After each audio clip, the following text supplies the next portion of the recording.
But when Esther came before the king, he commanded by a letter that this wicked plot which Haman had devised against the Jews should return on his own head, and that he and his sons should be hanged on the gallows. So they called these days Purim, after the name Pur. Therefore, because of all the words of this letter, what they had seen concerning this matter, and what had happened to them, the Jews established and imposed it upon themselves and their descendants, and all who would join them, that without fail they should celebrate these 2 days every year, according to the written instructions and according to the prescribed time, that these days should be remembered and kept throughout every generation, every family, every province, and every city, that these days of Purim should not fail to be observed among the Jews, and that the memory of them should not perish among their descendants. Then Queen Esther, the daughter of Abihail, and Mordecai, the Jew, wrote with full authority to confirm the second letter about Purim. And Mordecai sent letters to all the Jews to the 127 provinces of the kingdom of Ahasuerus with words of peace and truth, to confirm these days of Purim at their appointed time, as Mordecai the Jew and Queen Esther had prescribed for them, and as they had decreed for themselves and their descendants concerning matters of their fasting and lamenting. So the decree of Esther confirmed these matters of Purim, and it was written in the book. And King Ahasuerus imposed tribute on the land and on the islands of the sea. Now all the acts of his power and his might, and the account of the greatness of Mordecai to which the king advanced him, and they and they are they not written in the book of Chronicles of the kings of Media and Persia? For Mordecai the Jew was second to King Ahasuerus, and was great among the Jews, and well received by the multitude of his brethren, seeking the good of his people and speaking peace to all his countrymen. Any questions or comments after that? If not, could someone please read the introduction?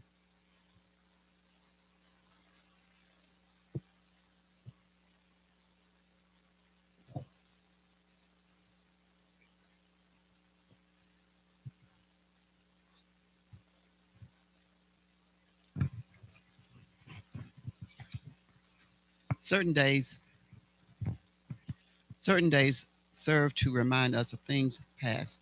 Sometimes these anniversaries remind us of tragedies. Sometimes they remind us of triumphs. It is unlikely that those living in the United States of America on September 11th, 2001, will ever forget the events of that day. Looking back, it was a day of great loss. At the same time, however, it was a day upon which many responded to difficulty with great bravery.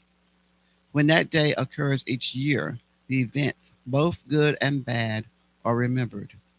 Perhaps this illustrates why the Jews established the Feast of Purim. The victory they secured over their enemies in Persia was an impressive one.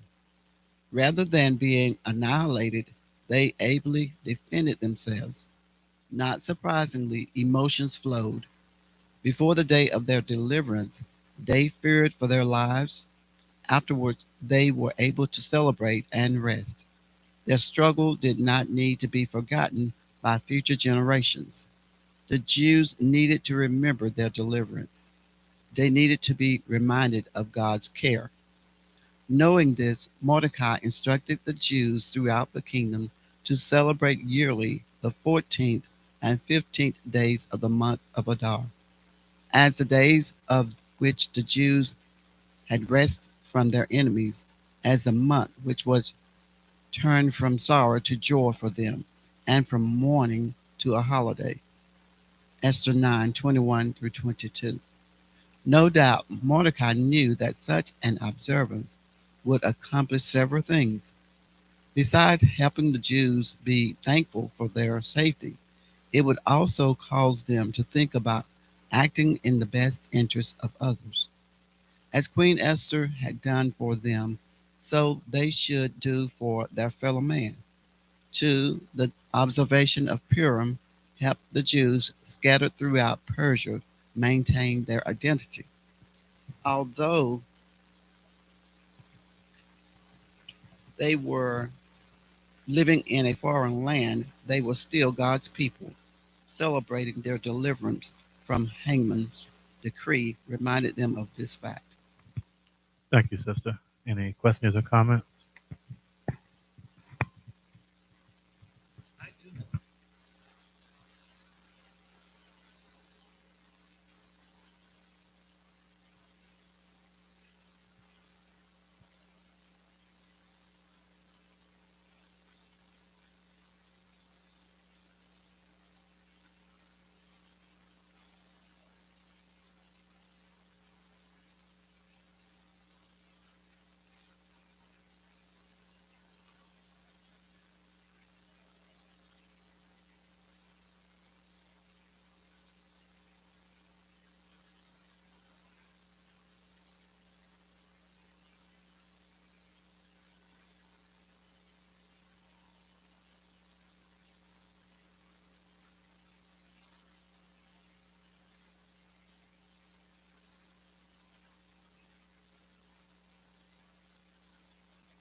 I agree. For instance, I have pictures from my mother. Haven't been. It's funny. She taught for years till she retired. Even when she didn't want her school pictures with her children, she's pregnant with me with an afro. So I think that's pretty cool. So I try to keep pictures of her and my father, even though my father passed, Lord rest his soul, and they divorced when I was like 5. So I have pictures so I can always re- remember. And then I show Marley the pictures. So I try to take a lot of pictures with her so she can have them for her children. So a funny thing about remembering things, I think we should remember things, but there was a comedian mentioned. It's funny how they always want to remember 9/11, but they want us to forget slavery.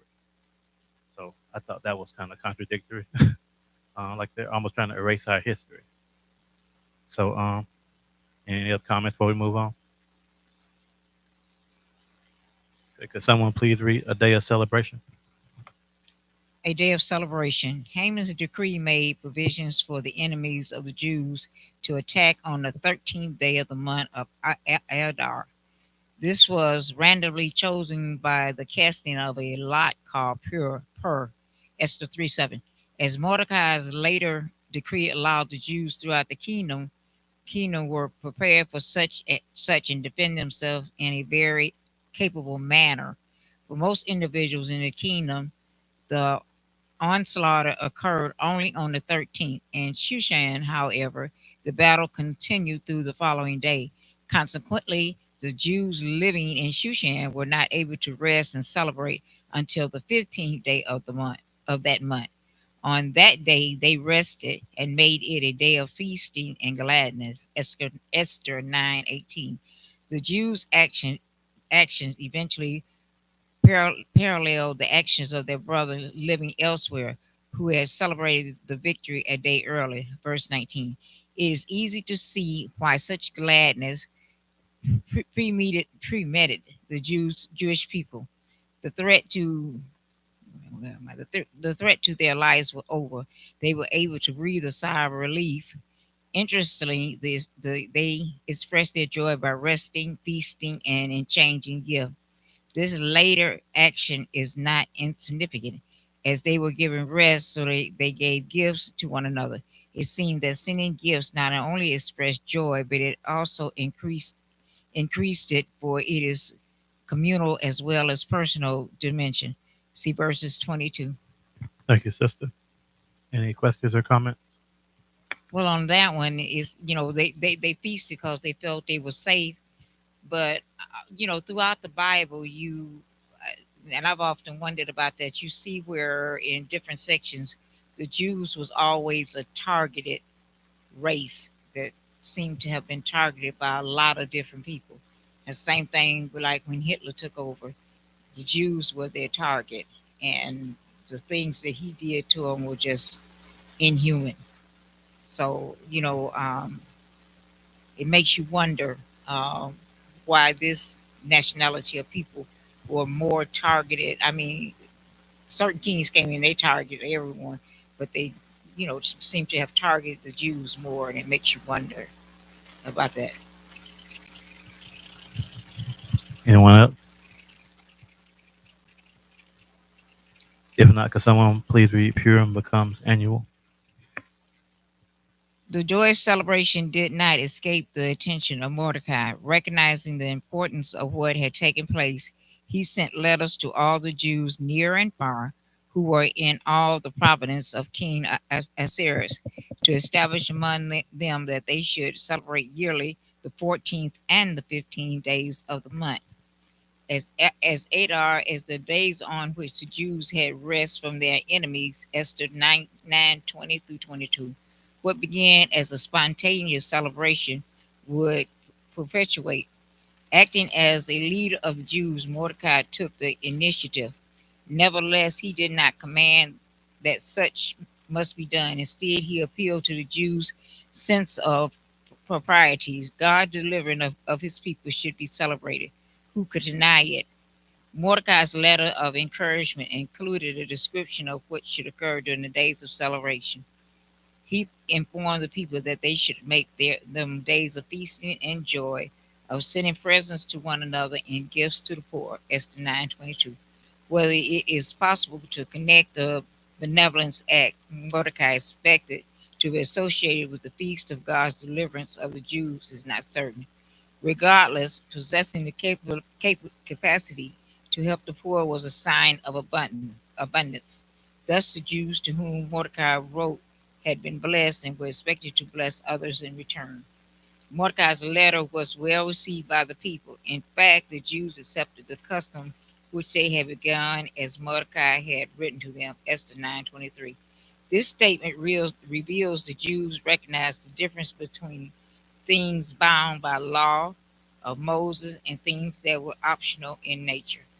Unlike the feasts required by law, for example, Passover, Pentecost, and the Feast of Tabernacles, Leviticus 23, the Feast of Pilgrims was to be a sort of mark, for example, Joshua 4. It was designed to remind the Jews of their deliverance. Its yearly observance became an appropriate tradition in case they were in any doubt as to why the Feast of Purim was to be observed. An explanation of the events leading up to the establishment of the feast is provided in Esther 9:24 through 28. Parents would need to recite the details of Esther's bravery to future generations. Those who did not experience firsthand the fear of Haman's decree needed to be taught about his wicked intentions. The story did not need to be forgotten. Esther will forever be remembered as one who risked her life to approach the king on behalf of her people. Verse 25. Thank you, sister. Any questions or comments? I love the way they said they wanted that to continue now from generation to generation. Because I think about what you just said about, our history, and I look at our young people today, and I say somewhere down the line, now, as we were coming up, my mom, and every now and then when I saw my dad, they always express about how hard and the things and the sacrifice that our elders made. But these kids nowadays, they don't know anything about their culture. They don't know anything about Martin Luther King and things he did. They don't know any of that, and that is a breakdown. And in the breakdown, you can look at what's happening amongst our young people and say it is a breakdown that somewhere someone needs to turn around because they are violent. They act like they have no soul, no nothing. And I tell them, be careful who you befriend, be careful who you are around, because you have kids where in their household there are no standards, there are no directions, there are no morals, and this is what they grow up with. I agree. I see it every day at school. There was children acting up, and then I see their parents come in sometimes cursing. I'm like, they're only acting like how Right. they're taught at home. So it's very difficult being an educator. But just try to do the best I can and take care of home also. I try to instill in Marley. Marley's a great kid. I said I can't imagine Marley acting like these kids. You know, probably put something on her, but um, she's very well behaved, and I try to instill in her like little things, like when she's playing on her iPad, she has her little character in Roblox, and she has them as being Caucasian.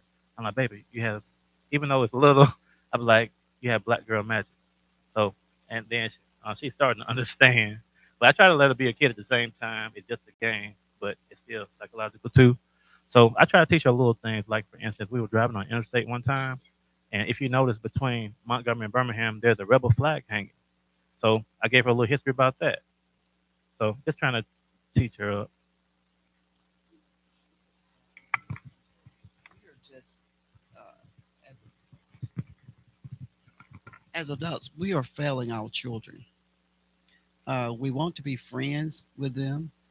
We don't want to discipline them. We want society to tell us how to discipline our children.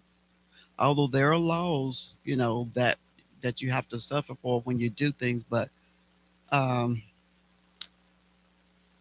I worked in in children's services, and I never told a parent that they could not whip their child, but I told them that there were ways to discipline them. You can't abuse them. It's different. It's different.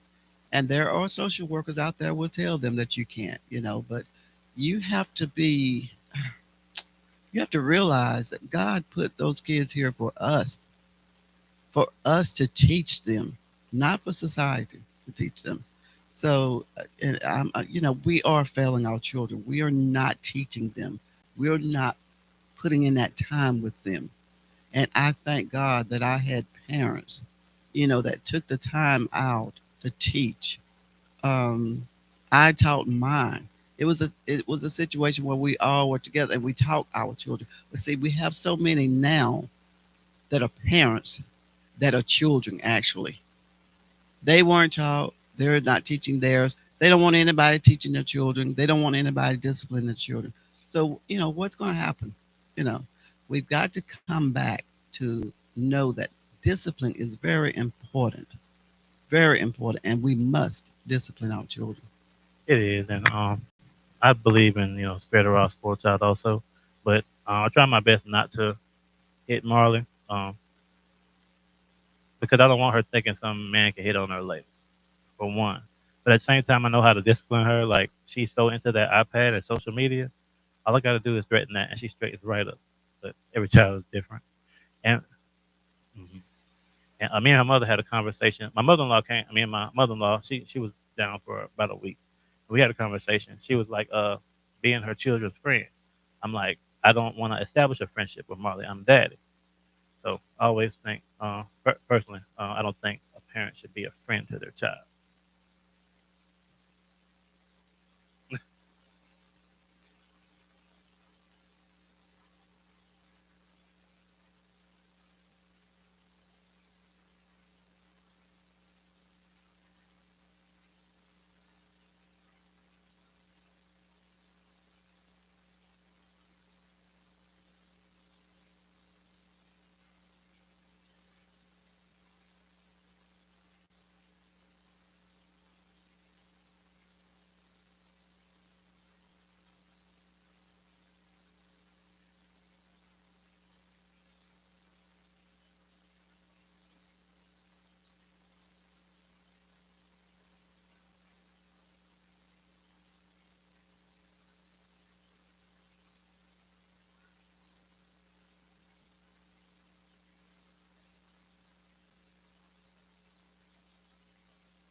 I understand what Erica is saying. She's looking at her circumstance, and what we're talking about is overall. Not there are some that yes do take care of their children, but overall it is not, and that's what we're looking at. Yeah, and I think I'm thankful for those that did raise their children right and went out there and will work and taking care, and teaching them the right thing. But we're talking about those that which is a majority of society that have not done that. And ultimately, you try the best you can to raise your children, but when they start making their own decisions, it's really on them, and you just pray they make the right decisions.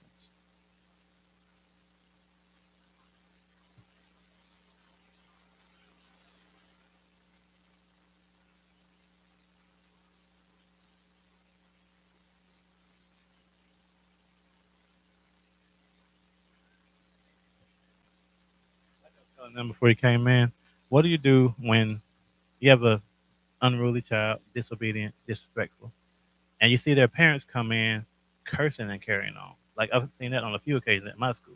I'm like the children is acting like they're tall.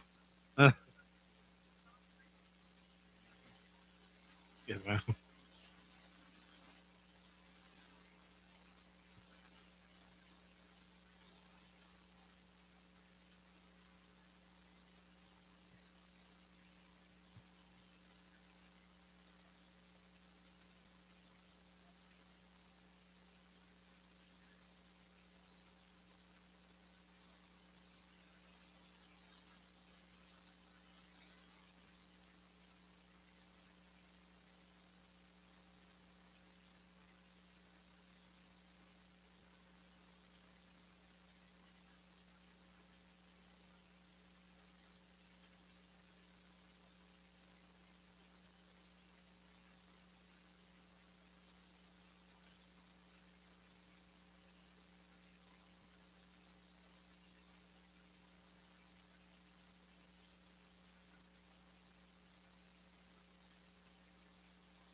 We'll move on. We didn't read the meaning of Purim yet, or are we on Mordecai 3? Okay.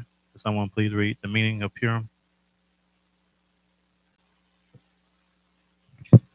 The feast was named after the pur that Haman cast to determine the day of the Jews' slaughter. Esther 9:26. The plural of that term is Purim. It was a festival the Jews embraced. In fact, the Jews established and imposed it upon themselves and their descendants and all who would join them, that without fail they should celebrate these 2 days every year, according to the written instructions and according to the prescribed time. Verse 27. Importantly, the Jews realized that the Feast of Purim did not need to be recalled only in the immediate future. Rather, they intended for it to be observed by every generation, every family, every province, and every city. Verse 28. According to Brenneman, Purim is still celebrated by the Jews on the 14th day of Adar, on the 14th of Adar, which is which in our calendar varies from February 25th to March 25th. In some places, the 15th day of Adar, called Shushan Purim, is also celebrated. The 13th day of Adar is the fast of Esther. If the admonition of Mordecai regarding Purim was not enough, Esther placed her stamp of approval upon the festival by writing a letter to the Jews throughout the kingdom. The text, the text emphasized her position as a queen. Thus, her message came with full authority to confirm this second letter about Purim. Whether the second letter was the one described in verse 29 through 31 is debated. Regardless, there is no dispute about Esther's intent. She fully supported the proposal of Mordecai and wanted the people of her kingdom to do the same. Additional details about Purim are contained in this letter. Besides resting, feasting, and giving, the Jews were also expected to incorporate a period of fasting and lamenting. Esther 9:31. These actions would serve to remind the Jews of the peril they faced and of how they initially approached their plight. To comply, to comply with this requirement, Jews traditionally fast on the 13th of Adar and then feast the following 2 days. As she had done previously, Esther acted on behalf of her people. Therefore, the decree of Esther confirmed these matters of Purim, and it was written in the book. Thank you, sister. Any questions or comments?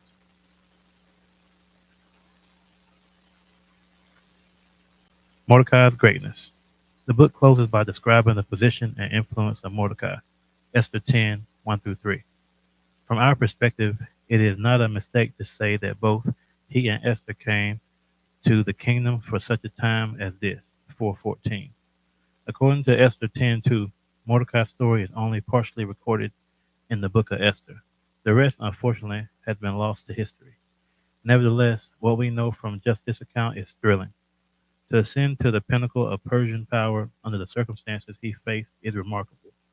He was second to King Ahasuerus, and he was great among the Jews and well received by the multitude of his brethren, seeking the good of his people and speaking peace to all his countrymen. 10:3. Only God could author such a story. Thankfully, Mordecai was willing to be used to accomplish much good. To God be the glory. Any questions or comments? Okay, well, I'll go ahead and read the first application. Application 1.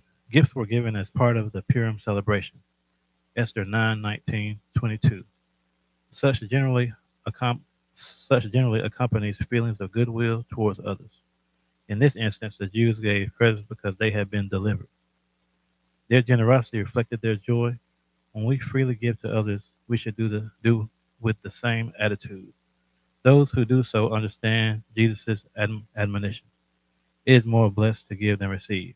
Acts 20:35.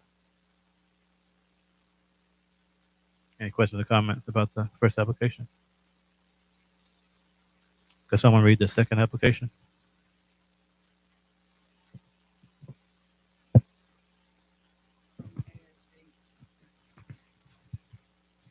The Jews accepted the Feast of Purim as a custom, for the law of Moses did not prescribe it. Nevertheless, their observance of it was not wrong. It is entirely possible for traditions to be beneficial. Such was the case in this instance. By observing Purim, the Jews recalled the powerful story of Esther. We should not, however, assume that all traditions are as valuable. Some traditions distract us from what is most important or keep us from doing what scripture requires. In those instances, they must be rejected. As long as traditions are expedient, they are acceptable. Christians would do well to study the difference between matters that bound and those which we have liberty. Thank you, First Lady. Any questions or comments after that one? I was just thinking, that because a lot of people will accept traditions as truth. Like like I've been told that you can't, you're not supposed to sing during communion. Like, really? Like you're supposed to be quiet during communion. Like you can't mix two acts of worship. First of all, where does the Bible use the term acts of worship? And then you can't, singing is how we connect and teach and admonish one another, and then help us to bring our minds back to the cross, or like Brother Parker said, our the cross back to our minds. you know um so uh we do definitely have to be careful, like you said. It ended with the difference between matters that bound and those which we have liberty.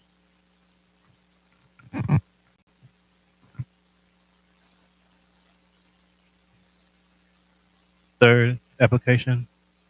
The story of Esther paints a beautiful picture of deliverance, for the Jews were delivered from eventual destruction. Thankfully, God sent Jesus to deliver us from the fate reserved for disobedience. Because of him, we have hope. Nevertheless, like the Jews, we must be willing to act. Esther's courageous actions merely gave the Jews the opportunity to be saved. The same could be said regarding what Jesus has done for us. We must obey his plan. Hebrews 5:9. Any questions or comments? Discussion question number one.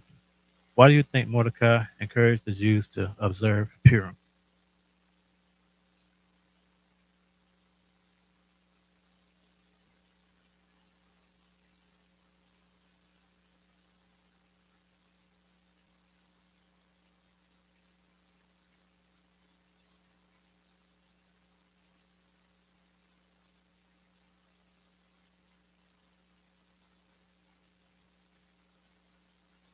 I agree, and they wanted to celebrate, and at the same time, that's a good tradition to have.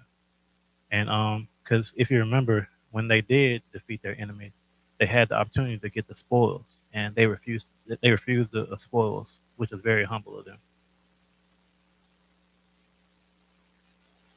Discussion question number two: how should Christians view traditions? Discuss how traditions may be either positive or negative.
think I want the clone.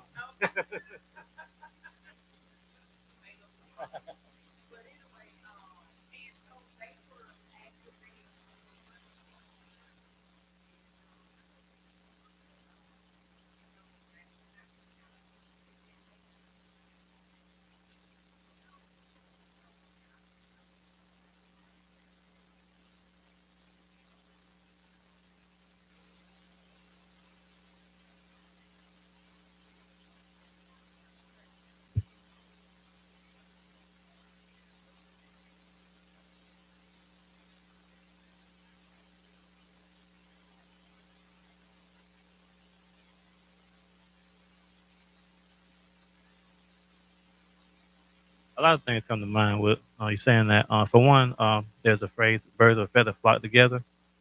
And so you're going to be around like-minded Christians and people. And that's always going to help you. Your circle may be small, but you don't need a whole lot of people around you anyway.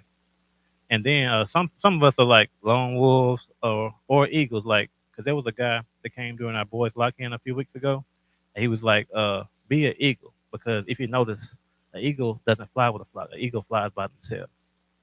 So, mhm. And another thing that comes to mind is that my principal, she's so funny. She has a phrase that stuck with me. She said, "Make the main thing the main thing." So when you were talking about tradition, we need to make the main thing the main thing. And if it's not of God, we don't need to focus on it.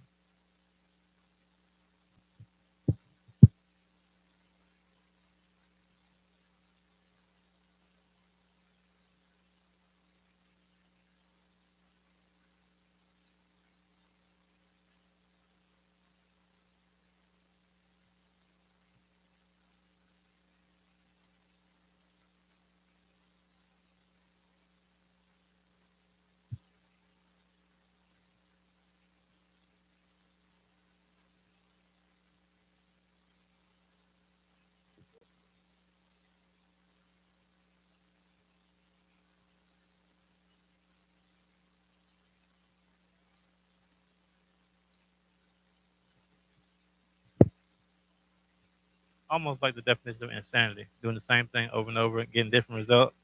Yeah.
I'm so I'm so glad I have a spirit of discernment because a couple of things I saw I didn't like in the church. Like before I went to Bell Road, I visited the church across from Bell Road, Mercy, and I never forget the pastor said this.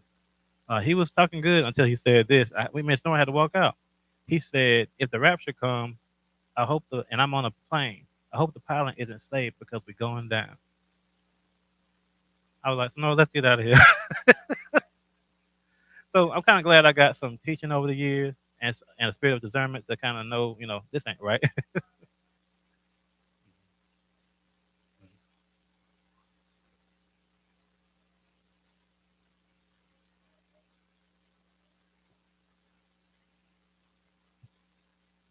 then I was at a church.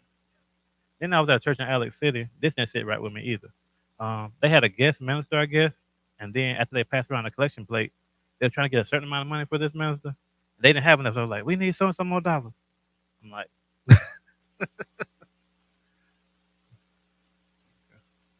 "Okay." Question three. We got about 15 more minutes, so we'll try to get these last few discussions. Why do you think the Jews were encouraged to give gifts to the poor in conjunction with Purim? Esther 9:22.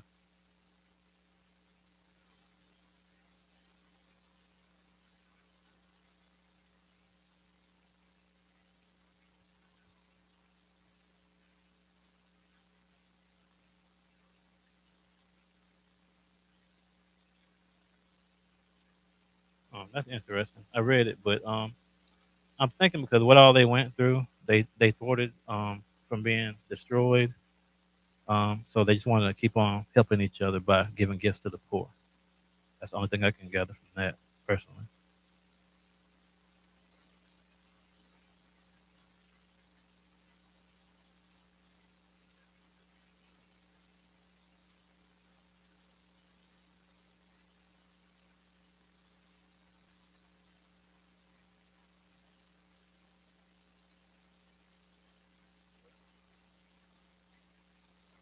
Number four, why is fasting mentioned in conjunction with the festival? Esther 9:31.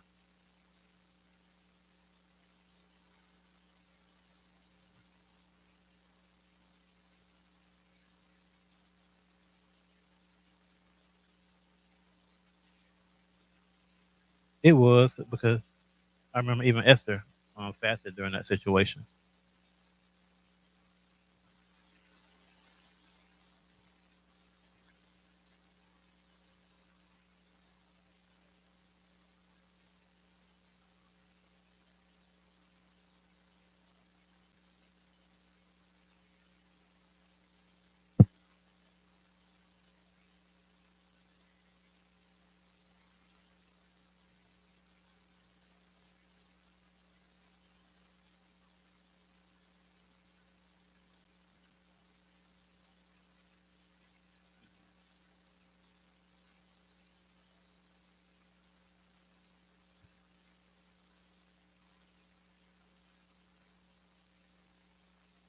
Yeah, I would agree. It was part of tradition.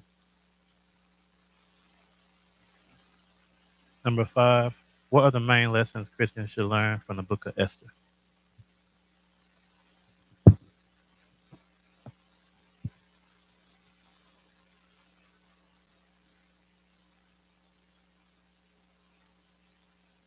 I would say faith, and even though you don't see God in it, He's in it. So that's the main thing I would take away from it.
song that I've been listening to a lot lately. Y'all probably heard it by Zacardi Cortez. "Do It For Me."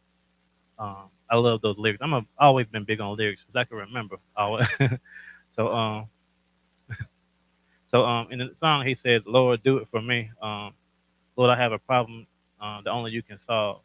Do it for me." And then the next verse is like, "Fix it for me."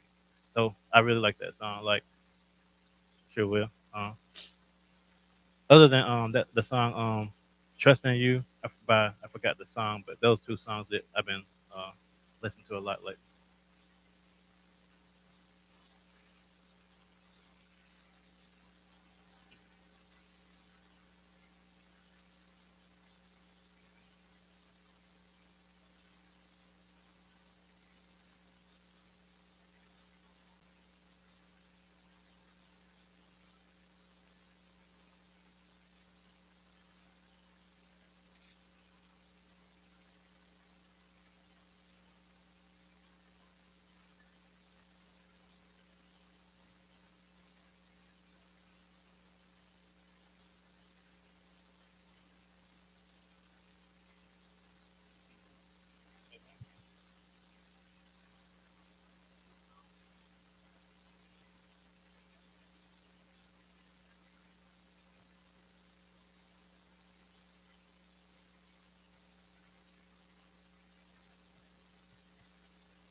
Out of our comfort zone.